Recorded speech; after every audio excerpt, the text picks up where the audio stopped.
The latest. Thank you for your love and support. I appreciate you. Oh, wonders they say shall never cease to happen. How can the people that love and cherish democracy so much be begging the people that are unconstitutionally governed? Ghana is at a standstill while our leaders are in Accra speaking big grammar about protecting democracy and the rule of law. The people of Ghana are about to face a food crisis that was 100% avoidable. On March 16, 2026, Burkina Faso, a country in the middle of a desert, officially banned the export of tomatoes to Ghana. They said, we are feeding our people first. But here is the question that we are asking ourselves today on the latest Dodging One. How did we get here? How does a country with the Volta River, fertile soil in Akumada, and billions in tax revenue end up begging a landlocked neighbor for basic vegetables? Today we expose the letter, the lies, and the 12 million US dollars goes down. Our leaders will always make sure they talk because the ministry is saying they need to beg so that at least Burkina Faso can give them some time. The Ministry of Trade, Agro-Business and Industry issued a statement on Friday. They are telling you to remain calm. They say they are engaging Burkina Faso, but the Burkina Faso government was so clear. They have suspended the issuance of special export authorization. They aren't talking, they are building. They are prioritizing their new processing plants in Dugona and Tingodogo. While Burkina Faso is building factories, Ghana is building engagement communities full of promise and fail. Agenda 111, one district, one factory, one village, one dam. Everything on paper. And the youth are the ones that love this most. Ghana has more fertile land than Burkina Faso. This is a scientific fact. We have the southern rain belt, the Brong-Ahafo bread basket, and the northern plains. Yet we spend 760 million Ghana cedis annually importing tomatoes.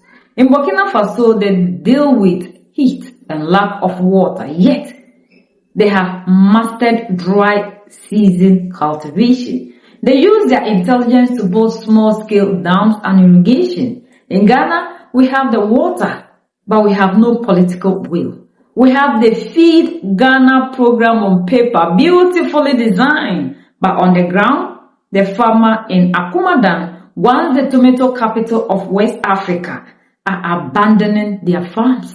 Why? Because there is no storage, no guaranteed price, and no processing plant. Okay, and I believe that good governance will require that prior to getting into the driving seat, you had certain principles, certain policies to shape what you intend doing. It also requires your ability to swiftly adjust, adapt, and respond to unforeseen contingencies. True. Now, it has so happened that Burkina Faso is saying that they are not going to allow us to be imported, or they are not going to allow export of tomato from their country to our country. My view is that every misfortune is a blessing in disguise.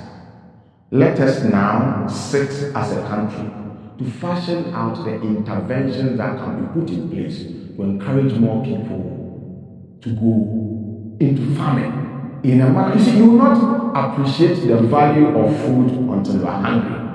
Okay, so let us begin to fashion out interventions that would encourage people to go into farming so that we would achieve some level of food security. And I'm not interested in politicizing some of these things. Okay, because if we had generally been serious as a nation, okay, from the history of the Fourth Republic even up to now, we were serious as a nation in thinking about farming. I'm sure we would have easily called the bluff of the Burkinabes.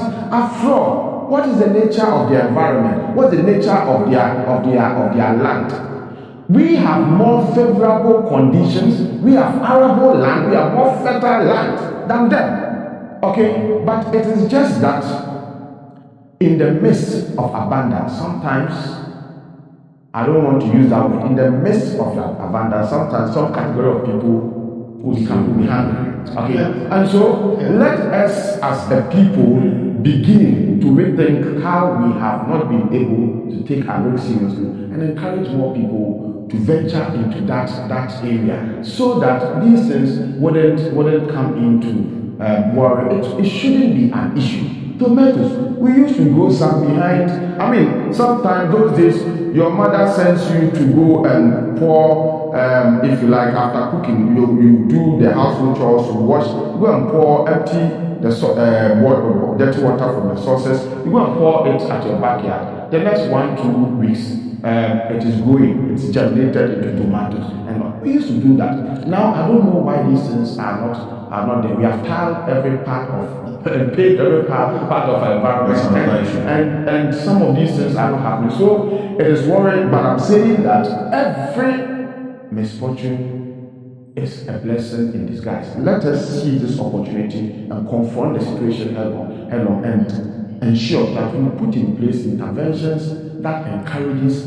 people to want to go into serious farming, such that, things like, Burkina Faso, with the greatest of respect in international politics, but in terms of what we have and what they have, I think they cannot match us, and so we shouldn't allow this thing to worry us. Let us put in place the right interventions. I'm sure that we will find us. So we have some good news. It has been a very long time since we spoke about Burkina Faso and the president of Burkina Faso, Ibrahim Traore. But today, Ibrahim Traore is on the headlines. You would believe that Ibrahim Traore has banned the export of tomatoes from Burkina Faso. According to the president of Burkina Faso, anybody who tries to export tomatoes out of Burkina Faso is going to face a lot of sanctions. And this is because the companies that were started in Burkina Faso, the industries, are able to process all the tomatoes in Burkina Faso, and these tomatoes are now being sold as end products in some other countries. This, for the first time, has shown how Africa has grown when it comes to industries, because now Burkina Faso is seeking on how it is going to import tomatoes from other countries like Ghana so that it can sustain its industries, which was started by the president of Burkina Faso himself, Ibrahim Traore. You can imagine what Ibrahim Traore has done to the people of Burkina Faso. Just imagine reviving a company and using the resources of that country until they need now an additional resource which will be exported now in Burkina Faso. Ghana was once the leading producer of tomato in the whole of West Africa. And today we have the same Ghana begging Burkina Faso, that is a landlord, for mercy. Let's talk about the Polugu multi-purpose dam. In 2019, government told us this was a solution. They paid $12 million as a mobilization fee to a Chinese company. They promised it will provide 25,000 hectares of irrigation. If Polugu was standing today, we wouldn't care about a ban in Burkina Faso. We will be exporting to them instead. Where is the dam? Where is the $12 million? Parliament has been probing this for 14 good months with zero results. This is a democracy. They protect works. They protect the files. They protect the contracts. But they don't protect the stomach of the Ghanaian citizen. And it's high time the youth will wake up. These are the people you see, the youth following and chanting. One village, one dam. Everything about Ghana is perfectly designed on paper, because our leaders prefer to protect democracy, and how well they have protected it from First Republic to the Fourth Republic. Go back to 1967. Kwame Nkrumah built the Polugu tomato factory. It was world class. Then came the IMF and the World Bank in the 80s. They told Ghana to liberalize. They said, don't protect your farmers. Let the market decide. We listened. We closed our factories. We let subsidized tomato paste from Italy and China flood our markets. We killed our industries to satisfy foreign bankers. And now we are paying the price in 2026. This is what they always do to us. And this is the democracy Ghanaians are so much interested in. Have you seen what your democracy is giving you in this 2026? Because the Ghanaian youth is so proud to boast of how well they are democratic and how well they are living in peace. Our leaders love the word democracy. They use it to hide their failure. They say, we have protected the constitution, but can you eat a constitution? Does the rule of law provide fertilizer? While Captain Ibrahim Traore in Burkina Faso is focusing on food sovereignty, building factories in Dogona that process 6 tons. And our leaders are focusing on the next election. They prefer a Ghana where we are dependent. Why? Because a dependent person is easier to control with a bag of rice during election season. And this is what they do. We see during elections what they give to the citizens. Look at the Ghana city. We are bleeding foreign exchange to buy tomatoes from a country that uses the CFA franc. We are literally devaluing our own life to feed ourselves because we refuse to use our own land. It is a national embarrassment. The Burkina Faso ban is a wake-up call. It is a mirror showing us the face of our failed agricultural policies. We have the land. We have the youth who are ready to work, yet we prefer to tag these youth unemployed graduates. We have the water. What we don't have is leadership that cares more about the farm than the ballot box. I want to hear from you in the comments. Is it the time for Ghana to stop talking about democracy and start talking about dams and factories? Are you ready to support a leader who prioritizes the Palugu Dam over political rallies? The ball is in our court, the youth of Ghana. Will we continue to be following NDC MPP?